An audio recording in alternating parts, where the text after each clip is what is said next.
Rossi, ഇതെൻ്റെ മുറിയാണല്ലോ, നീ എന്തിനാ അവിടെയും ഇവിടെയും പൊയ്ക്കൊണ്ടിരിക്കണ്? എൻ്റെ വാലിനെയും പൊക്കി പിടിച്ചിട്ട് നീ വലിയ നേതാവെന്നാണല്ലോ വിചാരിച്ചു വച്ചിരിക്കുന്നത്. ഒന്നും പറയുന്നില്ലല്ലോ അവൻ എന്തു ചോദിച്ചാലും. എൻ്റെ മുറിയിൽ ഇപ്പൊ എപ്പോഴും എൻ്റെ മുറിയിൽ തന്നെ വന്നിരിക്കുന്നു. എന്ത് ചെയ്യാനാ, എനിക്കവൻ വന്നത് ഒട്ടും ഇഷ്ടമായില്ല. ഞാൻ ദേഷ്യത്തിലായിരിക്കുന്നു.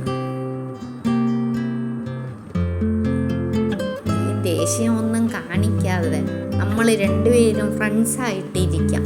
ഞാൻ അപ്പോഴപ്പോഴായിട്ട് ഈ മുറിയിൽ കയറി വന്നിട്ട് അവിടെ എവിടെയും നോക്കിയിട്ട് പോവും.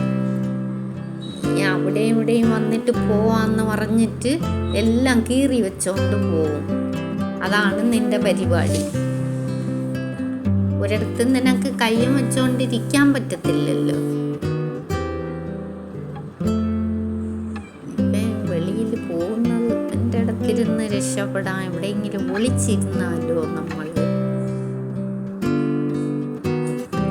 നീ എവിടെ ചെന്ന് ഒളിച്ചിരുന്നാലും ഞാൻ കണ്ടുപിടിക്കും കേട്ടോ.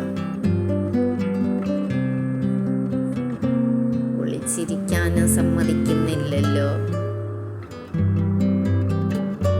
നോക്കിക്കൊണ്ടിരിക്കുന്നു. അവന്റെ വിചാരം അവൻ വലിയ ഹീറോ എന്നാ. ഇതാ അവിടെ പോകുന്നു. ഇനിയിപ്പം വെളിയിൽ പോകുമെന്ന് തോന്നുന്നു.